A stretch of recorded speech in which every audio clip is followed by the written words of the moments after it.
Greetings everyone, welcome back to Blade Bias for episode 7 of Flip the Script, our monthly Q&A session where I turn the microphone over to you guys to ask me any question that you want. Today I will be flipping the Squiddy AL, good old Albert, while I answer your questions. And I ask you, if you want this series to continue, please leave some questions down in the comments below for the next video.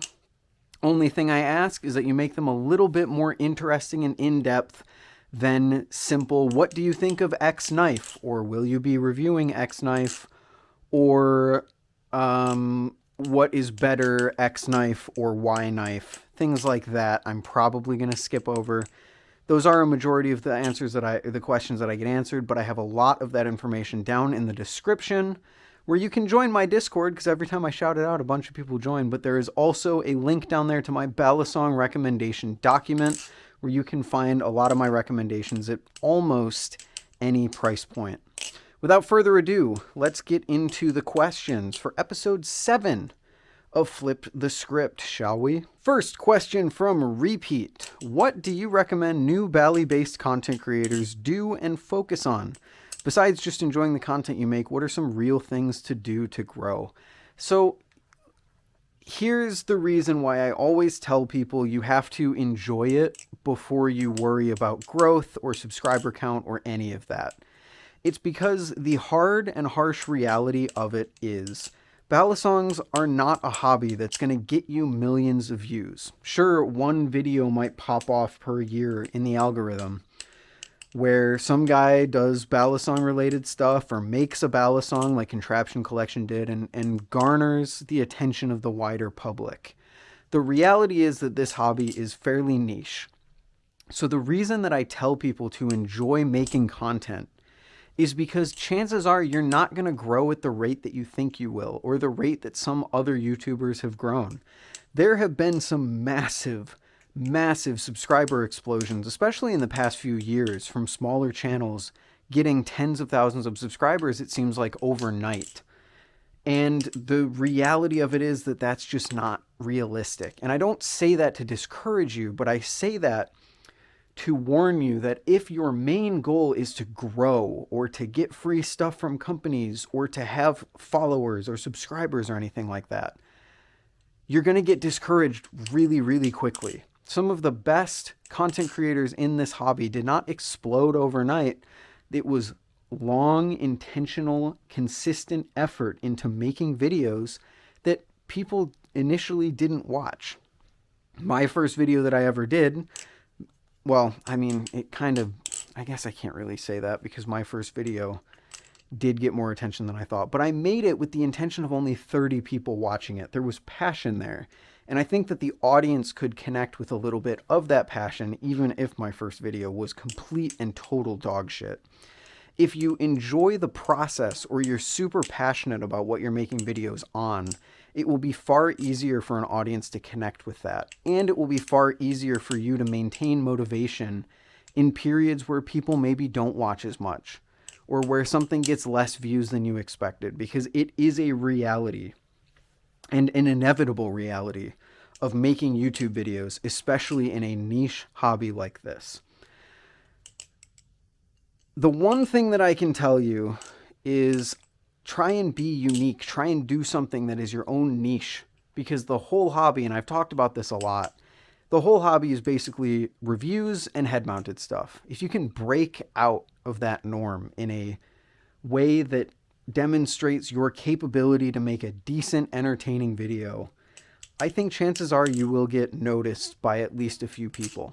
And if that's all you want, then that would be my recommendation to you. Otherwise, you have to love what you're doing and what you're making content on, and even just making content in general, because if you don't, it will be very easy to get discouraged and just not want to do it anymore, which is a reality for many people making content in general, not just in Balisongs. Thank you, Repeat, for the question. Coming in from Yad, I'm not even going to attempt, I'm just going to butcher that pronunciation. I'm so sorry. I'm fairly new to the hobby, and I've learned the choker fan recently. I started wondering, what are some of the more standard tricks that took you the longest to learn, and what tricks do you do regularly that you find difficult. P.S. Love your videos. You're very much the guy that got me into the hobby. That's very awesome to hear. I'm happy I got you into the hobby, and I'm happy to have you in the hobby. Glad you've been enjoying it. What are the more standard tricks that took you the longest to learn? Thing that took me a really long time to learn, honestly, were aerials. Aerials were always kind of weird to me. And once I got the timing down, I got them down fairly quickly. But getting that initial timing down was very, very difficult in my early days. Even things as simple as like a rollover. I've never really struggled with tricks the way that I struggled with the initial first tricks when I was first learning Balisongs. But truly none have stumped me more than the choker fan. Now, I wouldn't really say the choker fan is a basic trick, but to this day, the only choker fan that I can do is my fan to choker fan that I do literally all the time, which I do have a tutorial on this channel. I get a lot of comments from people saying, hey, can you do a tutorial on that thing? I've already done it. It's over there. I'm not great at explaining things, so don't expect too much out of it, but it is there. But the choker fan, I can either do that one, or I can do like the Will Hirsch kind of cheat choker. I literally really can't do, oh my gosh, Al is flying everywhere today. I really can't do like a traditional choker, no matter how hard, it just doesn't work. So the choker fan has always been one that's kind of eluded me. Now, if you're not talking about basic tricks and talking about a Balisong trick that's taken me the most time to learn, it would be the Chaplin aerial transfer. It's where you Chaplin, throw an aerial, and then the goal is to catch it in a Chaplin on a different finger. I've been trying for years, man. I can't do it. I really just cannot do it. I will land it on a fluke attempt like once a month, and I'll get super hyped, and I'll be like, finally, I'm going to learn it, and then I never do. But yeah, that was kind of long-winded, but hopefully it answers a little bit of your question. What tricks do you do regularly that you find difficult? So I don't really do any tricks regularly that I find difficult because my flipping pool is so limited. It's all muscle memory. So everything that I do in these videos is basically on autopilot. I wouldn't really say that they're difficult. So kind of the most difficult thing that I do is learning new tricks, because going from flipping entirely on autopilot to flipping intentionally trying to learn something new, it's a very difficult thing, and it's easy for my brain to get distracted with other things that I could be doing or that I want to do. So while it may not answer your question directly, it is learning new things that is kind of the most difficult thing that I regularly do. Thank you very much for the question. Coming in from Dusty. I thought I was good at flipping, but it turns out I barely started and I'm like early beginner instead of early and immediate. I get the feeling. I think we've all been there. What can I do to improve my flow with tricks like the helix and behind the 8-ball? And can a Balisong be the wrong one for you? Now, I chose this question for the second part more so than the first part, but I will answer the first part of your question. As I've said in the past, flow comes with familiarity, and familiarity is built by repetition. So the more that you learn a trick, the more that you repeat it, the more familiar that you become with it, the easier it is to execute, and the more that you can focus on your flow rather than your execution. So if you're looking to get really smooth with a trick, make sure that you know that trick inside and out so that it's not difficult to perform it, so you can put all of your mental resources on smoothing it out.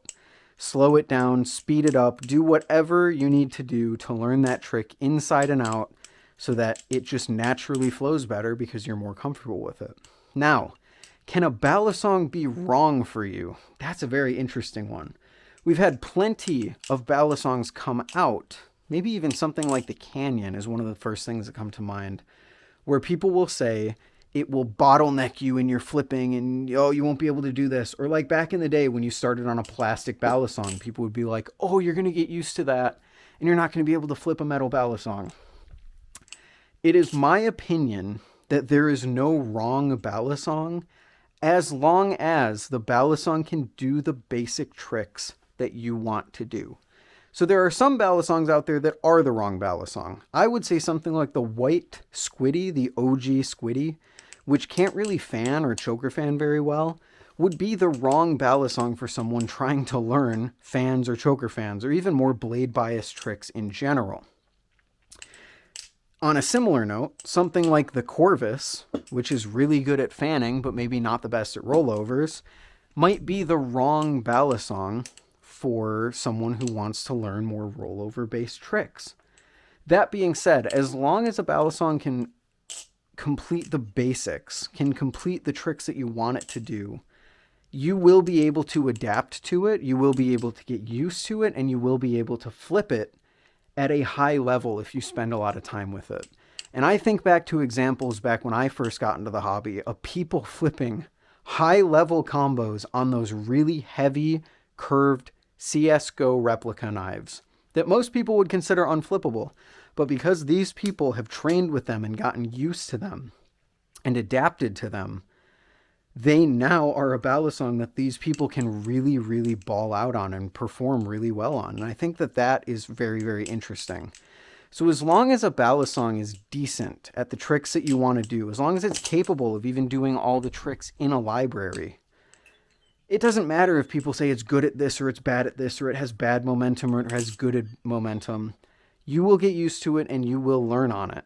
There aren't many balisongs in the modern landscape that will really bottleneck your flipping in such a way that you could never become even a decent flipper if you continued to flip with it. That more comes from, with the Canyon, you might outgrow it fast enough to the point where you kind of want something different, or you do get to a point where you're learning tricks that just don't flow well with the Canyon, so you have to buy something new. Whereas, something with the cheese, I don't think you can grow out of the cheese. I think anyone who flips the cheese could become the next Banks of Rome on the cheese. Like any balisong that you could pick, you can be a good flipper on as long as you get used to it and you practice and you get consistent on that balisong. So yeah, there can be wrong balisongs, like if a balisong doesn't complete a trick or it doesn't do a trick that you want to learn, but I think you can really learn and adapt to anything that you might be able to flip. Hopefully that answers your question. Thank you for it. Coming in from Joe Mama. Joe Mama. Can you give a guide on balisong specifications for momentum, weight distribution, jimping, bias, tang, zen pins, basically the whole math side of things, as well as different flipping styles that exist? I can't do that in this video because that goes way more in depth, but I will do my best to maybe write that down as an idea for a future blade bias episode, or I don't know, maybe even like a future main channel video if I ever decide to boot up the main channel again. But I will say this, weight distribution, momentum, all of it changes how balisongs flip.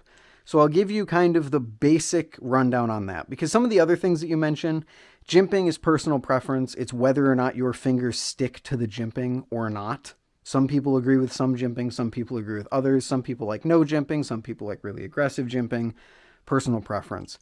Tang and zen pins really just changes the way that your knife feels when it stops.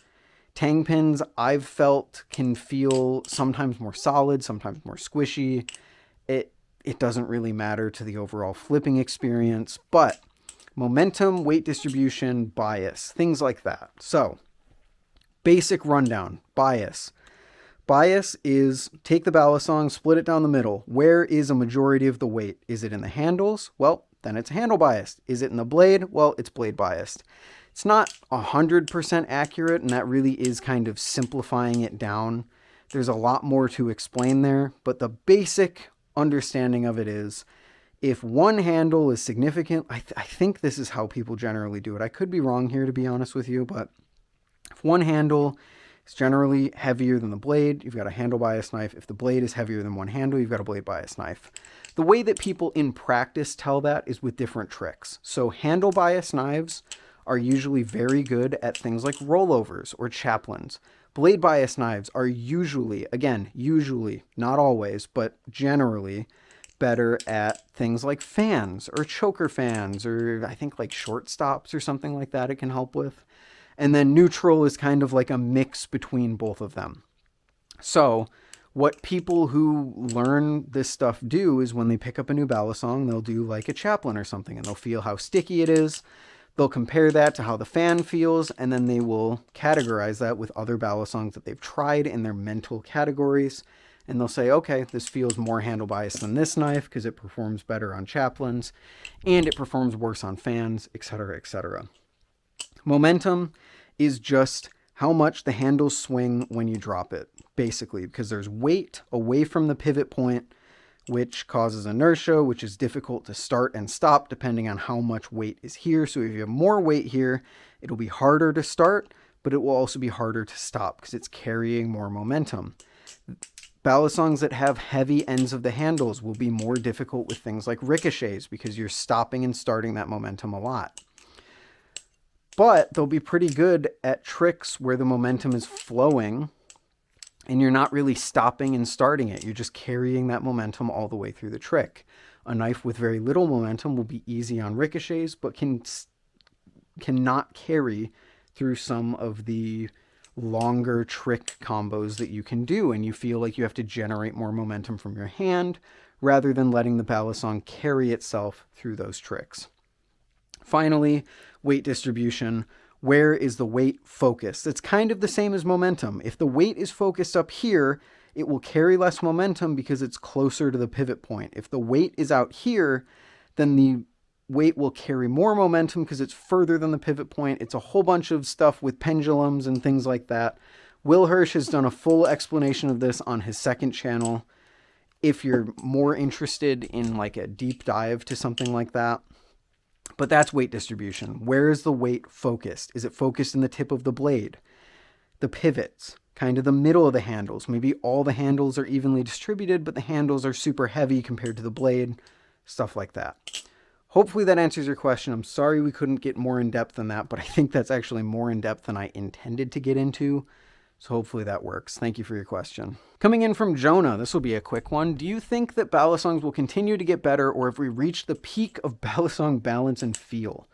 I think that's a super interesting question, especially when you have something like the Kraken that remains kind of the undisputed champion of balance and feel and weight distribution and all of that. It's so many people's favorite knife. All of that to say, I don't think we've reached the peak even close. I think there's still so many innovations that can come out that can innovate, maybe not the balance and feel of a Balisong, but other aspects like the grip or the durability or things like that. We've got companies coming up with new coatings like Teflon coating to change the grip or the colors or the customization of Balisongs. Nibali's is even coming out with Balisongs made out of completely different aluminum than most other Balisongs to really break at a price point that couldn't really be broken into before. Or something like the Canyon is a similar example of that. So while I think balance is pretty difficult to innovate on, I think there's a lot of other things about Balisongs that can be innovated on. And, you know, I don't think we've reached the peak or the end of that innovation, especially considering I have 40 Balisongs in front of me right now, and none of them are similar to any of the other ones for so many different factors. So I think there's still a lot to explore with that. Thank you very much for your question. By the way, I don't know if you're actually watching this on... It should be the Saturday that Blade Show is happening. If you're not at Blade Show, hopefully this is holding you over. If you are at Blade Show and you're watching this video, that's crazy. Come say hi to me and show me your phone that you're watching the video. I don't know. Our next question coming in from Octo Ninja. What Balisong tricks do you normally do while recording a video and just talking about things? It seems so chill and relaxing, and I just want to know how to do them. So I'm assuming you're newer to the hobby, and I am going to say that you just knowing the names of them isn't really going to help much. But I'll give you the names of a few of them, and there's plenty of tutorials that you can go look up from people like Big Flips or Squid Industries, or there's a few Instagram accounts that are dedicated to tutorials. Verde Blade is one that comes to mind. Plenty of places to learn, but the main combo that I do is this one. So it looks like this. And that's kind of a majority of the things that I do on this channel. So you start, this is a 0G chaplain. Then it goes into a whip rollover, into a thumb rollover. Well, hold on. It's kind of a whip rollover. It's close enough. If you learn the whip rollover, you'll kind of learn what this is. Thumb rollover, and then I have to remember my own combo. And then we go into, I don't even know what this is. This is like part of a helix. I think if you learn a helix, you'll be able to learn that. Then we go into a true whip rollover, into another thumb rollover, and then we're done. Other tricks to look up, things like a chaplain, where you spin it around your finger. You can ricochet that into other 0G chaplains, or you can just go around your thumb like that. And then things like the choker fan, that's the Z choker fan that I just did there, or the actual fan to choker fan, things of that nature. So just look up those tricks. There's plenty of tutorials on YouTube if you're super interested in getting to learn how to flip. And hopefully your journey will be good. I wish you luck. Coming in from Mando the Mite, this is the way. For someone like me who is a beginner / intermediate flipper, how much time with the Balisong do you think it takes to fully understand its balance? Is there a certain set of tricks that help with that process? I ask this question because I find myself wondering if I can enjoy my Balis more if I knew more tricks, but I'm sure that's not the case. You could enjoy your Balisongs more if you knew more tricks, but that just comes down to enjoying the hobby through variety rather than just continuing to do what you do. The fun of Balisongs for me is having something to fidget with and being able to learn a skill that I can actually put my effort into. But to your other questions, kind of there isn't any time to learn a Balisong, because if you're a beginner, you don't have the necessary knowledge to be able to evaluate a Balisong's balance. And what I mean by that is I can spend, if let's say I buy my first ever Balisong, which is the cheese, I can spend all day watching videos and flipping this thing, and it isn't going to tell me jack squat about anything about the Balisong. I don't know how handle bias this is because I have no frame of reference.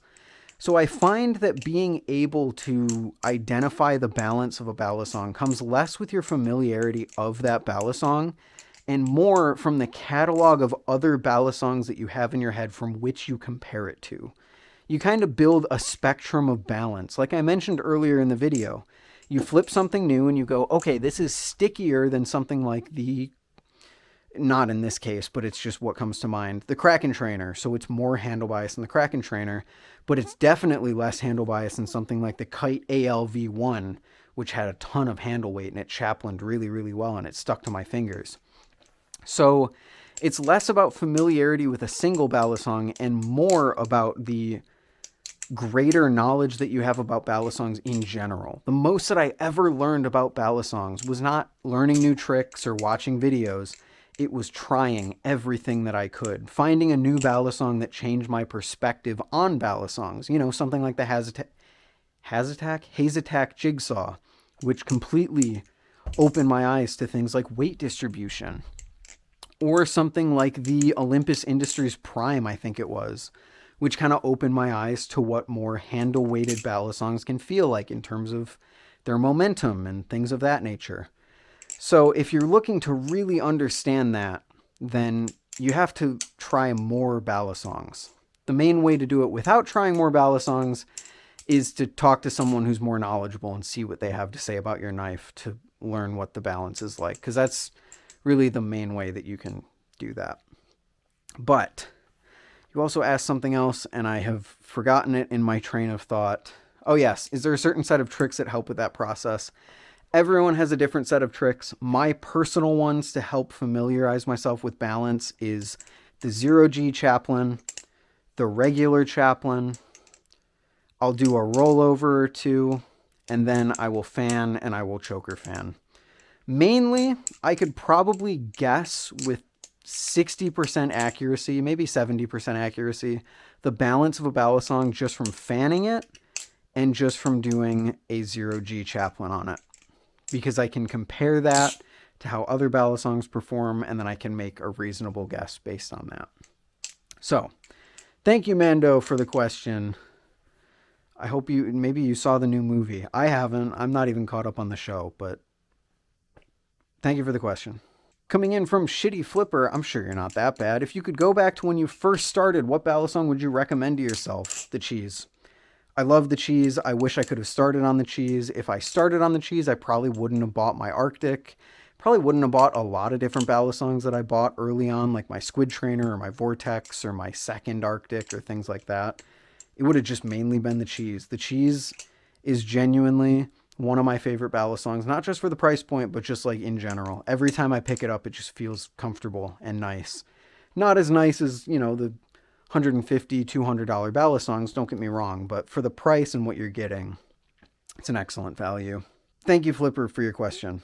Coming in from Heavenly, do you think it is worth it to actively hunt for discontinued Balisongs on secondhand marketplaces? For example, the Prisma and the Prisma Pro, Slift T, things like that. Yes and no.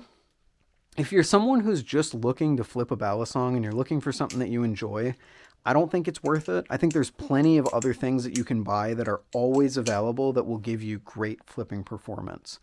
But if there's a Balisong that you just adore the look of, or that you've tried once and you just couldn't get enough of it, or maybe there's a Balisong that you're just like infatuated with on a collector's level, like it's rare and you just kind of want to own one in your collection, then it can be worth it. But the problem is there's so little volume of secondhand Balisong sales that can be a very long process. So if you're just looking for like a good performing flipper, just get something that's readily available. But if you have something that can't be replaced in your mind and you absolutely must have it, it might be worth it to track it down. It's all up to the kind of collector that you are and what you put a value on. I personally really like scrolling Facebook Marketplace for old cars for sale in my area because I might stumble upon a gem. So I enjoy spending my time doing that. You might not. So we might have vastly different ideas of how much effort it is acceptable to put into something like that. So, yeah. Thank you very much for your question. Very good one. I like that one a lot. And our final question. Normally I wouldn't answer something like this, but from Chillin' Bean. Love your videos. Thank you. And just curious, are you planning on doing a review for the Crescent from Nibali's? Guys, I see you. I hear you. The Crescent is the single most requested Balisong that I have on my list. My answer is maybe. The only reason I'm answering this is because you guys are watching this either during or right before Blade Show. And my hope is that I'll get to try one at Blade Show. And I promise you, I will report back with what I try and how I enjoy it. At the very least, in the follow-up vlog that I do for Blade Show, kind of recapping everything and talking about my experience. So I can't promise a full video unboxing on the Crescent. It is on my list. I know a lot of you guys want to see it, but I will do my best for you guys to try one at Blade Show. And on that note, that concludes episode 7 of Flip the Script. Please keep this series alive and leave some more comments in the comment section below that I will answer in the next video. Until then, I'll see you all later. Peace.